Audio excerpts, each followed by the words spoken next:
Le déplacement image par image dans Logic passe par une fonction d'un raccourci clavier. Ce n'est pas une fonction que nous allons trouver dans les menus et les sous-menus. Il n'y a pas non plus d'icônes qui nous permettent de faire un déplacement image par image. Alors les raccourcis clavier, ils sont ici, raccourcis clavier.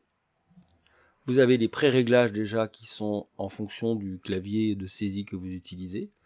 Et puis nous avons la possibilité de les modifier, déjà de les consulter et de les modifier. Là apparaît toute une liste de raccourcis qui sont des fonctions que dans bien des cas on ne peut pas atteindre par les menus et les sous-menus qui sont ici. Chacun de ces raccourcis a une fonction précise et certains sont des raccourcis que l'on ne peut pas modifier, ou si jamais on en fabrique un qui sera le même, il nous dira que c'est pas possible. Vous voyez par exemple lecture stop, c'est un raccourci qui utilise la barre d'espace. On ne pourra jamais utiliser la barre d'espace pour faire un autre raccourci clavier.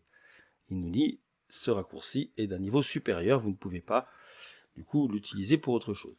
Alors moi je vais chercher à faire un raccourci pour avancer ou reculer d'une image. D'ailleurs j'ai trouvé ici reculer d'une image, avancer d'une image, mais si je ne le vois pas, je peux tout simplement chercher la fonction en tapant le mot-clé, ici c'est image, je tape image et il me donne tous les raccourcis possibles qui existent ou qui sont à faire relatifs à l'image. Alors moi je veux avancer et reculer.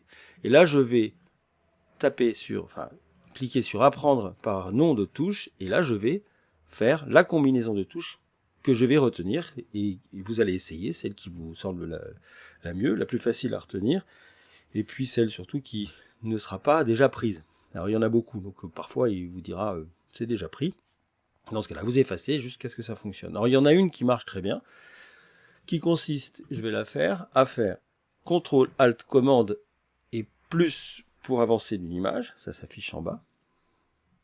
Moi j'ai un clavier avec le pavé numérique, donc c'est vraiment pratique. Et reculer d'une image, je fais la même chose. CTRL ALT commande et moins. Et là j'ai deux raccourcis, un pour avancer, un pour reculer. On va s'en apercevoir tout de suite.